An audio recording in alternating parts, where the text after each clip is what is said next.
Hello friends, welcome to all of you in our channel Khan classes of commerce. आज हम आपसे partnership से related कुछ इम्पॉर्टेंट MCQs जो कि NCERT बेस्ड हैं वो बताने वाले हैं। जैसा कि आप हमारी रेगुलर क्लास में देख रहे हैं, एडमिशन ऑफ अ पार्टनर चल रहा है। नए साझेदार के प्रवेश से संबंधित कुछ इम्पॉर्टेंट MCQs और ट्रू और फॉल्स लेकर आए हम, ताकि आप अच्छे से प्रैक्टिस करना सीख जाएं। और इन MCQs को हम आज डिटेल में डिस्कस करने वाले हैं। तो चलिए जल्दी से हम पहला MCQs देख लेते हैं कि पहला MCQs आपकी स्क्रीन पर क्या दिया गया है। तो देखें, नए साझेदार के प्रवेश पर पुराने तुलन पत्र में दर्शाए गए संचय हस्तांतरित किए जाते हैं। Eight the time of admission of a new partner, general reserve appearing in the old balance sheet is transferred to। तो देखिए यहाँ लिखा है कि eight the time of admission, यानी कि जब नए साझेदार का प्रवेश होता है, एडमिशन होता है, तो पुरानी बैलेंस शीट में लाइबिलिटी साइड आपको क्या मिलता है, जनरल रिज़र्व मिलता है। तो इस जनरल रिज़र्व को पूछा जा रहा है कि हम किस अकाउंट में ट्रांसफ़र करते हैं। तो याद रखिए ये किस अकाउंट में ट्रांसफ़र किया जाता है, पहले हम आपको ये बता देते हैं। तो ये पार्टनर्स के कैपिटल अकाउंट में ट्रांसफ़र किया जाता है, और अगर कैपिटल फिक्स्ड होगी तो ये करेंट अकाउंट में भी ट्रांसफ़र हो सकता है, मतलब दोनों जगह ट्रांसफ़र हो सकता है। लेकिन अब इस क्वेश्चन में जो क्वेश्चन का नेचर है उसके अकॉर्डिंग हम देखते हैं। लिखा है क्या सभी साझेदारों को पूंजी खातों में लिखा जाता है, तो नहीं लिखा जाता। सभी साझेदारों के पूंजी खाते में नहीं जाता। नए साझेदार के पूंजी खातों में जाता है, तो नए साझेदार को भी इसका बेनिफिट नहीं मिलता। और पुराने साझेदारों के पूंजी खातों में तो हाँ, ओल्ड पार्टनर्स में ओल्ड रेशियो में इसको डिवाइड किया जाता है। तो आपका करेक्ट आंसर यहाँ क्या हो जाएगा, आपका करेक्ट आंसर यहाँ सी हो जाएगा कि नए साझेदार के प्रवेश पर अगर पुरानी बैलेंस शीट में कोई जनरल रिज़र्व दिया है, तो उस जनरल रिज़र्व को किस में डिवाइड करेंगे, उस जनरल रिज़र्व को ओल्ड पार्टनर्स में डिवाइड करेंगे। ओल्ड पार्टनर्स में इसको डिवाइड किया जाएगा, और किस रेशियो में डिवाइड किया जाएगा, ओल्ड रेशियो में डिवाइड किया जाएगा। तो याद रखिए रिज़र्व भी कैसा है, जनरल रिज़र्व भी ओल्ड है, और ओल्ड पार्टनर्स में ही जाएगा और ओल्ड रेशियो में ही डिवाइड होगा। इसका मतलब क्या हुआ, old general reserve which are given in old balance sheet is divided in old partners in their old ratio. तो आपका राइट आंसर यहाँ सी हो जाएगा, जैसा कि आप स्क्रीन पर देख रहे हैं। अब आज का दूसरा प्रैक्टिकल क्वेश्चन हम दूसरा क्वेश्चन देख लेते हैं कि क्या दिया गया है। तो दूसरे क्वेश्चन में है ABC यदि पार्टनर हैं और D को उन्होंने एडमिट किया तो फिर क्या होगा। तो एक सिंपल सा क्वेश्चन है ये कि ABC अगर पार्टनर हैं और उन्होंने D को प्रवेश दिया, तो D के प्रवेश पर क्या होगा।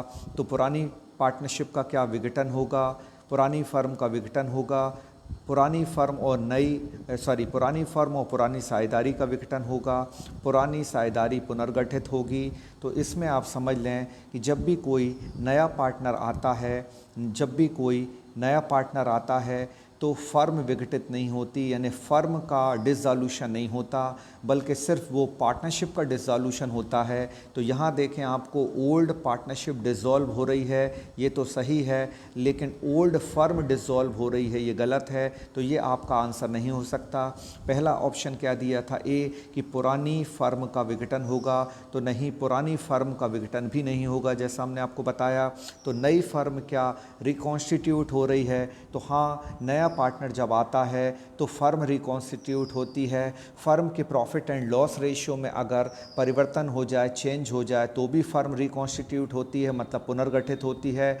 कोई पार्टनर आए तो भी होगी, कोई पार्टनर फर्म से जाए रिटायर्ड होकर तो भी होगी, किसी पार्टनर की डेथ हो जाए तब भी रिकॉन्स्टिट्यूशन होगा। तो कुल मिलाकर आपका यहाँ आंसर दूसरे क्वेश्चन का सी हो जाएगा कि on the admission of new partner as D is called reconstitution of partnership firm. तो ये पुरानी पार्टनरशिप फर्म का रिकॉन्स्टिट्यूशन हुआ है। तो आपका सही आंसर यहाँ क्या हो जाएगा, सी हो जाएगा। इसलिए याद रखिए कि नए साझेदार के प्रवेश पर फर्म जो है वो क्या होती है, पुनर्गठित होती है, लेकिन पुरानी फर्म का क्या नहीं होता, विघटन, यानी कि पुरानी फर्म समाप्त नहीं होती, वही रिकॉन्स्टिट्यूट हो जाती है। लेकिन पार्टनरशिप जो है पुरानी डिसॉल्व हो जाती है और उसकी जगह नई पार्टनरशिप एग्रीमेंट तैयार हो जाता है। अब जल्दी से हम तीसरा क्वेश्चन देख लेते हैं। स्क्रीन पर तीसरा क्वेश्चन क्या दिया है, तो तीसरे क्वेश्चन को आप अच्छे से देख लें। एक नए साझेदार के प्रवेश पर संपत्ति के मूल्य में कमी को डेबिट किया जाएगा, मतलब on admission of new partner the decrease in the value of asset is debited. तो असेट की वैल्यू में क्या क्या डेबिट किया जाएगा, असेट की वैल्यू जब कम होगी तो उसे कहाँ डेबिट किया जाएगा, तो ये पूछा गया है। तो इसको आप समझ लें कि ये कहाँ डेबिट होगा। एक नया पार्टनर, जब यहाँ एक नया पार्टनर आता है, नए पार्टनर के आने पर हमने आपको बताया, कल ही लेक्चर दिया है, कौन सा अकाउंट बनाया जाता है, रीवैल्यूएशन अकाउंट बनाया जाता है। रीवैल्यूएशन अकाउंट का दूसरा नाम क्या है, तो रीवैल्यूएशन अकाउंट का दूसरा नाम पीएल एडजस्टमेंट अकाउंट है। तो याद रखिए, पीएल एडजस्टमेंट अकाउंट जो है वो रिवैल्यूएशन अकाउंट है। रिवैल्यूएशन अकाउंट हम बनाते हैं और उस रिवैल्यूएशन अकाउंट में असेट में होने वाली कमी और असेट में होने वाली वृद्धि यानी increase of asset and decrease of asset को कंसीडर किया जाता है। तो फिलहाल आपका आंसर यहाँ तीसरे का ए हो जाएगा। लाभ हानि समोचन खाता, हिंदी में जिससे लाभ हानि समोचन खाता कहते हैं, उसका हिंदी में दूसरा नाम पुनर्मूल्यांकन खाता भी है। और कल आपको बताया था पुनर्मूल्यांकन खाता संपत्तियों एवं दायित्वों के मूल्य में कमी और वृद्धि से, मतलब change in value of asset and liability से रीवैल्यूएशन अकाउंट, जिसे हम पीएल एडजस्टमेंट अकाउंट कहते हैं, वो प्रीपेयर किया जाता है। तो तीसरे क्वेश्चन का आंसर आपका क्या हो जाएगा, ए हो जाएगा। तीसरे क्वेश्चन का आंसर आपका ए हो जाएगा। अब आगे देख लेते हैं। अगला क्वेश्चन चौथा आपकी स्क्रीन पर दिया गया है। तो चौथा क्वेश्चन और देख लेते हैं कि क्या है ये particular.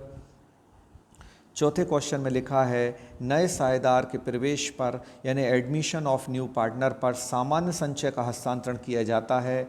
General reserve at the time of admission of a new partner is transfer to. तो जनरल रिज़र्व कहाँ ट्रांसफ़र किया जाता है, अभी हमने बताया जनरल रिज़र्व जो है वो पुराने पार्टनर्स में डिवाइड किया जाता है, पुराने रेशियो में बताया था, जैसा कि पहले क्वेश्चन में हमने आपको बताया था। अब जनरल रिज़र्व कहाँ कहाँ जा सकता है, तो मैक्सिमम पॉसिबिलिटी समझ लें, दो जगह जा सकता है। पार्टनर के ये कैपिटल अकाउंट यानी कि पूंजी खातों में जा सकता है, और पार्टनर के करेंट अकाउंट यानी कि चालू खातों में जा सकता है। दोनों जगह कहाँ जाएगा, क्रेडिट में ही जाएगा, क्योंकि पार्टनर्स के लिए ये क्या है, एक अनडिवाइडेड इनकम है। अब यहाँ ऑप्शन के अकॉर्डिंग देख लेते हैं, तो ऑप्शन यहाँ करेंट अकाउंट से रिलेटेड तो नहीं दिया, चालू खाते की बात नहीं हुई, लेकिन पूंजी खाते की बात हुई है, तो ये पूंजी खातों के क्रेडिट में जाएगा, इसलिए ऑप्शन यहाँ बी आपका करेक्ट आंसर हो जाएगा। तो याद रखिए मैक्सिमम पॉसिबिलिटी क्या है उस क्वेश्चन की, और आपके क्वेश्चन में किस पॉइंट ऑफ व्यू से क्वेश्चन पूछा गया, दिए गए ऑप्शन क्या हैं, तो उन केसेस में हमको दिए गए ऑप्शन के आधार पर आंसर डिसाइड करना पड़ता है। यहाँ मोस्ट एप्रोप्रिएट आंसर जो होगा वो बी होगा। अगर ऐसा क्वेश्चन में दो ऑप्शन आ जाते कि साझेदारों के चालू खाते में, साझेदारों के पूंजी खातों में, मतलब इन पार्टनर्स करेंट अकाउंट, इन पार्टनर्स कैपिटल अकाउंट, तो आपका आंसर जो है वो बोथ होता, यानी कि दोनों के क्रेडिट में इसको लिखा जा सकता है, when capital is fixed and when capital is fluctuated. तो आई होप ये कॉन्सेप्ट आपको समझ में आ गई होगी। अब स्क्रीन पर देख लेते हैं आगे पांचवा क्वेश्चन क्या होगा। तो चलिए पांचवा क्वेश्चन देख लेते हैं। फिफ्थ क्वेश्चन आपको स्क्रीन पर दिखाई दे रहा है। चलिए अब हम पांचवा क्वेश्चन कर लेते हैं। बहुत ही इंपॉर्टेंट ये क्वेश्चन है। पांचवें क्वेश्चन में है x और y 1:1 यानी कि बराबर साझेदार हैं। इन्होंने एडमिशन z को दिया, तो z को जब एडमिशन दिया तो ख्याति में उसने कितना योगदान दिया, 25,000। इंग्लिश में देख लेते हैं, x और y पार्टनर हैं और उनका रेशियो कितना दिया है, 1:1, और z को उन्होंने कितने भाग के लिए पार्टनर बनाया, 1/5 के लिए, और कितना कंट्रीब्यूट कर रहा है वो गुडविल के लिए, 1/5। तो 1/5 के लिए 25,000 दे रहा है। तो याद रखिए 1/5 के लिए Z कितने रुपए लेकर आया, 25,000 रुपये लाया। ये उसके गुडविल का क्या हो गया, शेयर हो गया। उसका फर्म में शेयर 1/5 है। 1/5 के लिए वो 25,000 लाया। अगर हमको टोटल गुडविल कैलकुलेट करना है तो टोटल गुडविल बहुत इजीली आप निकाल सकते हैं। ये 25,000 आपने लिखा और 1/5 का रेसिप्रोकल कर दें तो ये क्या हो जाएगा 5/1, और 25,000 का 5 से मल्टीप्लाई करें तो आ जाता है 1,25,000। तो टोटल वैल्यू ऑफ गुडविल हो जाएगी या total value of firms goodwill हो जाएगी 1,25,000। और यहाँ टोटल गुडविल आपसे पूछी गई है और टोटल गुडविल हमने कैलकुलेट कर दी 1,25,000। देखिए आपका आंसर यहाँ डी हो जाएगा। तो इस तरीके से क्वेश्चन सॉल्व किया जा सकता है। 1/5 पार्ट दिया था किसका, Z का, और 1/5 के लिए वो कितने रुपए लाया, 25,000। 1/5 की वैल्यू 25,000 है तो ओवरऑल टोटल गुडविल की वैल्यू क्या होगी, हम रेसिप्रोकल कर दें 5/1 कर दें, क्योंकि जब डिवाइड में कोई चीज़ होती है, साइड चेंज होता है तो वो क्या चली जाती है, डिवाइड से इनटू में चली जाती है, और जो चीज़ इनटू में है वो डिवाइड में, इसलिए 5/1 हो गया यहाँ। और इस तरह आंसर आपका कितना मिल गया, आपका आंसर आपको मिल गया 1,25,000, जो कि ऑप्शन नंबर डी में दिया है। क्वेश्चन नंबर आगे 6 क्वेश्चन देख लेते हैं। 6वें क्वेश्चन में आगे आपको क्या दिया है, तो देखिए स्क्रीन पर आप देख लें कि 6 क्वेश्चन आपको दिया है। पुनर्मूल्यांकन खाता यानी कि लाभ हानि समोजन खाता, इंग्लिश में जिसको हम रीवैल्यूएशन अकाउंट और पीएल एडजस्टमेंट अकाउंट कहते हैं। इस पीएल एडजस्टमेंट अकाउंट में पर्टिकुलर क्या ट्रांसफ़र किया जाता है, ये पूछा गया है कि पुनर्मूल्यांकन खाता या लाभानी खाते का शेष यानी बैलेंस ऑफ रिवैल्यूएशन अकाउंट या balance of PL adjustment account is transfer to old partners capital account. तो हमने आपको बताया था कि पुनर्मूल्यांकन खाता यानी कि रिवैल्यूएशन अकाउंट, इस रिवैल्यूएशन अकाउंट पर क्या होता है, या तो इस पर क्या होगा, प्रॉफिट होगा या लॉस होगा। अगर इस पर प्रॉफिट होगा तो कहाँ जाएगा, और लॉस होगा तो कहाँ जाएगा। अगर इस पर प्रॉफिट होगा रिवैल्यूएशन में तो वो उस लॉस को हम किस अकाउंट में लिखेंगे, उसको हम आपके पार्टनर्स कैपिटल अकाउंट के डेबिट में लिखेंगे और प्रॉफिट को पार्टनर्स कैपिटल अकाउंट के क्रेडिट में लिखेंगे। याद रखिए ये अभी फाइंड नहीं किया जा रहा है, ये ट्रांसफ़र किया जा रहा, हम उसकी बात कर रहे हैं। तो रिवैल्यूएशन अकाउंट के प्रॉफिट को हम ट्रांसफ़र करते हैं क्रेडिट साइड, और अगर लॉस होता है तो डेबिट साइड। दिए गए ऑप्शन क्या कहते हैं वो देख लेते हैं, और ये भी बताना है हमको कि किस रेशियो में जाएगा। तो पुराने साझेदारों के पूंजी खातों में तो जाएगा, लेकिन किस रेशियो में जाएगा, तो ये पुराने लाभ हानि अनुपात में जाएगा। याद रखिए आपका आंसर यहाँ ए हो जाएगा। ये डिटेल में हमने आपको बता दिया। इस क्वेश्चन को घुमाकर ऐसा भी पूछा जा सकता है कि पुनर्मूल्यांकन पर लाभ को किस खाते में कहाँ लिखा जाता है, किस अकाउंट में कहाँ रिकॉर्ड किया जाता है। तो आप बताएंगे कि अगर प्रॉफिट होगा तो वो पार्टनर्स कैपिटल अकाउंट के क्रेडिट में जाएगा, अगर कैपिटल फ्लक्चुएटेड है और अगर कैपिटल फिक्स्ड होगी तो ये करेंट अकाउंट के क्रेडिट में चला जाएगा, और यदि लॉस होता, रिवैल्यूएशन का लॉस है, तो पार्टनर्स करेंट अकाउंट के डेबिट में जाएगा अगर कैपिटल फिक्स्ड है, और अगर कैपिटल फ्लक्चुएटेड है तो ये करेंट अकाउंट के डेबिट में जाएगा पार्टनर्स के। लेकिन फ़िलहाल आपको रेशियो की बात की गई थी, तो एक बार हम फिर बता देते हैं कि जब भी एडमिशन होता है तो नए पार्टनर को तुरंत प्रॉफिट नहीं मिलता, तुरंत उसको लॉस भी नहीं मिलता, तुरंत जनरल रिजर्व में शेयर भी नहीं मिलता, उसको तुरंत कुछ नहीं मिलता, क्योंकि अभी वो पार्टनर आया है। 1 साल तक वो partner at the end of accounting year तक पार्टनर बना रहेगा। फिर उसको फर्म, उसके रहते हुए फर्म को जब प्रॉफिट होगा तो उसको फिर उसका हिस्सा मिलेगा। तो एडमिशन के समय ना उसको रिवैल्यूएशन का प्रॉफिट मिलता है, ना रिवैल्यूएशन का प्रॉफिट मिलता है। रिवैल्यूएशन का profit and loss old partners में और किस में, ओल्ड पार्टनर्स में ओल्ड रेशियो में डिवाइड किया जाता है। तो याद रखिए जो भी आपका रिवैल्यूएशन का प्रॉफिट और लॉस होगा वो पुराने साझेदारों में पुराने अनुपात में बांट दिया जाएगा, नए पार्टनर में नहीं बांटा जाएगा। तो आपका आंसर फिलहाल ए हो जाएगा। इसके बाद अगला क्वेश्चन आपको स्क्रीन पर दिया गया है, तो 7th क्वेश्चन देख लेते हैं कि 7th क्वेश्चन पर्टिकुलर क्या है। साझेदारी फर्म के पुनर्गठन पर आलिखित देनदारों का लिखा होगा, मतलब recording of unrecorded liability on the reconstitution of partnership firm. तो फर्म का जब रिकॉन्स्टिट्यूशन होता है तो अनरिकॉर्डेड लाइबिलिटी को कैसे रिकॉर्ड किया जाता है और कौन इससे फ़ायदा उठाता है या किसको लॉस होता है, ये पूछा है। तो आप बताइए लाइबिलिटी क्या होती है। एक अनरिकॉर्डेड लाइबिलिटी मतलब जिस लाइबिलिटी को आपने अभी तक रिकॉर्ड नहीं किया, अभी तक हिसाब किताब में नहीं लिखा, लेकिन अब हमें उसका पैसा क्या करना है, पेमेंट करना है। तो बताइए लाइबिलिटी का बढ़ना बिजनेस का क्या है। लाइबिलिटी का बढ़ना बिजनेस का लॉस है, और लॉस कहीं भी जब आता है तो उस लॉस को कौन बियर करेंगे। तो जो वर्तमान साझेदार होंगे, जैसे कि ए और बी पुराने पार्टनर हैं, जो वर्तमान साझेदार हैं, जो पहले से हैं, उन पार्टनर के लिए ये क्या होगा, लॉस होगा। तो आपका आंसर यहाँ बी हो जाएगा, क्योंकि वर्तमान में साझेदार ए और बी हैं। अगर ये सी को प्रवेश दे रहे हैं तो सी इस लॉस को बियर नहीं करेगा, क्योंकि आते ही साथ वो कोई लॉस नहीं उठाएगा, क्योंकि वो तो प्रॉफिट लेने फर्म में आया है। हाँ, फ्यूचर में अगर कोई लॉस होता है तो उसको मिलेगा। जैसा कि अभी हमने बताया, पार्टनरशिप में आते ही साथ पुराने संचय, पुराने लाभानी में कोई हिस्सा नए पार्टनर का नहीं होता। Old loss, old profit and old reserve किसको दिया जाता है, ओल्ड पार्टनर्स को दिया जाता है। और किस रेशियो में दिया जाता है, ओल्ड रेशियो में। तो तीन चीज़ें यहाँ ओल्ड हो गई। क्या ओल्ड पार्टनर्स में क्या मिलेगा, ओल्ड आपका क्या मिलेगा, प्रॉफिट लॉस, और क्या होगा, प्रॉफिट लॉस और रिजर्व होगा। और किस रेशियो में बांटा जाएगा, तो ओल्ड में ही बांटा जाएगा। Old profit loss and reserve is divided in old partners in their old ratio. तो इस चीज़ को याद रखें, पुराने साझेदारों में पुराना लाभानी और संचय, पुराने साझेदारों में पुराना लाभानी और संचय पुराने अनुपात में बांटा जाता है। तो इस सेंटेंस को आप अच्छे से समझ गए होंगे, बहुत ही डीपली हमने जाकर ये बताया आपको। अब 8th क्वेश्चन आपका स्क्रीन पर आपको दिखाई दे रहा है, तो उसको हम 8th क्वेश्चन को देख लेते हैं। ये पर्टिकुलर 8th क्वेश्चन में क्या दिया गया है।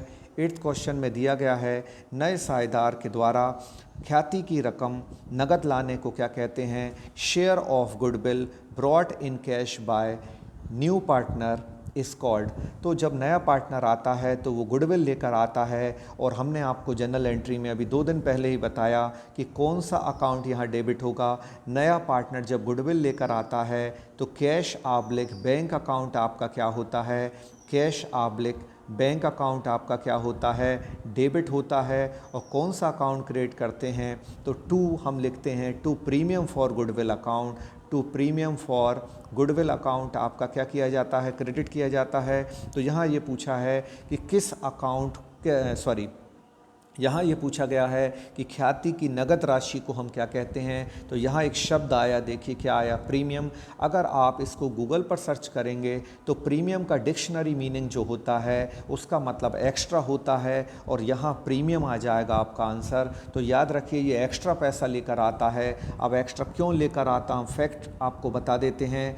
जब नया पार्टनर आएगा तो कंपलसरी उसको क्या लाना पड़ेगा, कैपिटल, और प्लस उसके साथ क्या लाना पड़ेगा, गुडविल। तो बताइए गुडविल एक्स्ट्रा लाया कि नहीं। और एक्स्ट्रा जो अमाउंट होता है उसको हम क्या कहते हैं, उसको अधिमूल्य कहते हैं, यानी कि प्रीमियम कहते हैं। हिंदी में 2 नाम हैं, इंग्लिश में एक ही नाम है प्रीमियम, हिंदी में 2 नाम हैं। वो 2 नाम कौन से हैं, अधिमूल्य कहेंगे प्रीमियम को, या प्रीमियम को हम क्या कहते हैं, प्रब्याजी कहते हैं।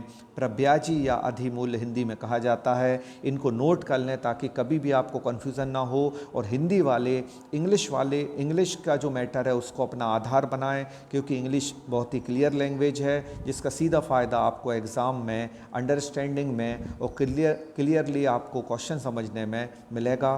तो हमारी बातों पर आप अमल करें, निश्चित आप फ़ायदे में रहेंगे। इसके बाद देख लेते हैं कि आगे 9th क्वेश्चन क्या है। तो 9th क्वेश्चन देख लेते हैं स्क्रीन पर।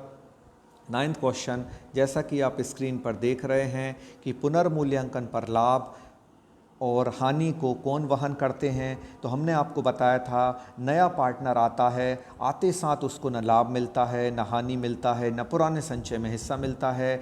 तो बताइए रिवैल्यूएशन का प्रॉफिट और लॉस कौन बियर करेंगे। तो ये पुराने साझेदार बियर करेंगे। तो आपका आंसर यहाँ क्या हो जाएगा, ए हो जाएगा। सभी साझेदारों को भी ये नहीं मिलेगा, जैसे ए और बी पुराने पार्टनर है उनको मिलेगा, सी नया पार्टनर आया तो उसको नहीं मिलेगा, और सभी साझेदारों को भी नहीं मिलेगा। मिलेगा? तो ये जो प्रॉफिट और लॉस है, जनरल रिज़र्व है, ये किसको मिलेगा? ओल्ड पार्टनर्स को मिलेगा, ओल्ड रेशियो में मिलेगा, और ओल्ड रिज़र्व और ओल्ड प्रॉफिट एंड लॉस को हम डिवाइड करते हैं।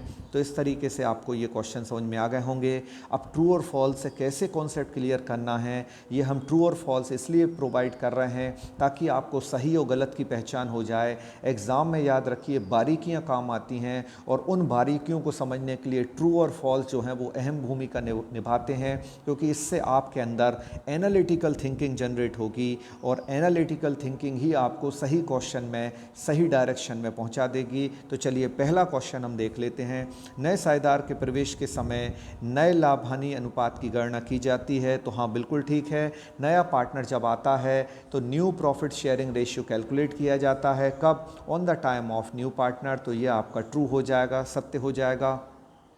दूसरा देख लेते हैं क्या दिया गया है। नए साझेदार के समय संपत्तियों और दायित्वों के पुनर्मूल्यांकन हेतु लाभानी समोजन खाता यानी कि पीएल एडजस्टमेंट अकाउंट तैयार किया जाता है। तो हाँ, बिल्कुल ठीक है।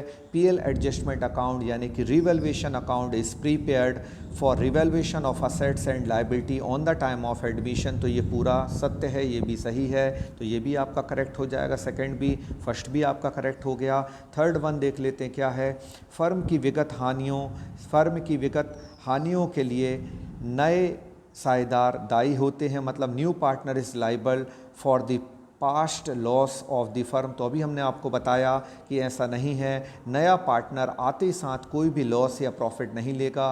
पुराने पार्टनर ने जो कमाया है उसको नया पार्टनर कैसे ले सकता है? पुराने पार्टनर को प्रॉफिट है तो पुराने पार्टनर में ही बांटेंगे।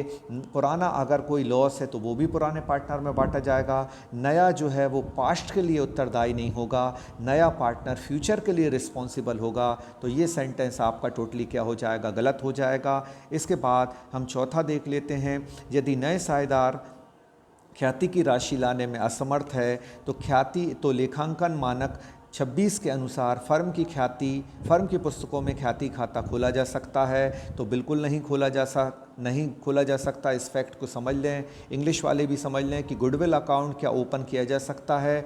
गुडविल अकाउंट AS 26 में आता है। AS 26 किससे संबंधित है? अकेली गुडविल से संबंधित नहीं है, ये पूरा का पूरा इंटेंजिबल असेट से संबंधित है। इंटेंजिबल असेट जिसको हम अमूर्त संपत्तियां कहते हैं, इसमें पेटेंट भी आएगा, कॉपीराइट भी आएगा, इसमें आपका इंटेलेक्चुअल प्रॉपर्टी आएगा, गुडविल आएगा, और इसके साथ कंप्यूटर सॉफ्टवेयर भी आएंगे। तो याद रखिए इंटेलेक्चुअल प्रॉपर्टी का जो AS है, अकाउंटिंग स्टैंडर्ड है, वो 26 है। अब हम एक बार फिर से फोर्थ क्वेश्चन में आपको टू द पॉइंट बता देते हैं कि नए साझेदार के प्रवेश पर अगर वो ख्याति लाने में नया पार्टनर असमर्थ है, अगर वो enable to bring the amount of goodwill है, तो AS 6 कहता है कि premium for goodwill account will not be open, मतलब प्रीमियम फॉर गुडविल अकाउंट नहीं खोला जाएगा। इसका मतलब चौथा पॉइंट आपका क्या हो जाएगा? सत्य हो जाएगा। जल्दी से पांचवा क्वेश्चन स्क्रीन पर देख लेते हैं। जब नए साझेदार का प्रवेश होता है तब फर्म का क्या विघटन हो जाता है? तो बिल्कुल नहीं। हमने आपको समझाया नए साझेदार का जब प्रवेश होता है तो फर्म का विघटन नहीं होता, बल्कि केवल साझेदारी का विघटन होता है। और साझेदारी का विघटन अलग है, फर्म का विघटन अलग है। मतलब डिसॉल्यूशन ऑफ पार्टनरशिप अलग होती है और डिसॉल्यूशन ऑफ फर्म अलग होता है। इसलिए आप याद रखें कि डिसॉल्यूशन ऑफ पार्टनरशिप नहीं होता है, लेकिन डिसॉल्यूशन ऑफ फर्म नहीं होता। तो पांचवा पॉइंट भी आपका फॉल्स हो जाएगा, मतलब कि असत्य हो जाएगा। आखिरी छठवां क्वेश्चन यहाँ देख लेते हैं। क्या एक अवयस्क को साझेदार बनाया जा सकता है? तो एक अवयस्क को कुछ शर्तों के साथ साझेदार बनाते हैं, लेकिन वो सिर्फ साझेदार लाभ में होता है, मतलब प्रॉफिट में पार्टनर हो सकता है, वो रियल में पार्टनर नहीं होगा, क्योंकि वो अभी 18 साल का नहीं हुआ, उसके अंदर अनुबंध करने की योग्यता नहीं है, उसके अंदर कैपेसिटी टू कॉन्ट्रैक्ट नहीं है, इसलिए उसको पार्टनर नहीं बनाया जा सकता, लेकिन प्रॉफिट में हिस्सा दिया जा सकता है। तो ये आपका असत्य हो जाएगा, फॉल्स हो जाएगा। अब आप बताइए आपको वीडियो कैसा लगा? अगर अच्छा लगा है तो जल्दी से इसको लाइक कर दें, और आपने कितने क्वेश्चन सही किए थे, आपने काउंट किए होंगे, तो ये भी संख्या हमको कमेंट बॉक्स में यूट्यूब पर बताएं कि कितने क्वेश्चन आपने सही किए, आपकी स्टडी कैसी चल रही है, और हमारे वीडियोस आपको कैसे लग रहे हैं। हमारी मेहनत को देखते हुए एक जल्दी से कमेंट कर दें और एक लाइक कर दें। Thank you so much to all of you.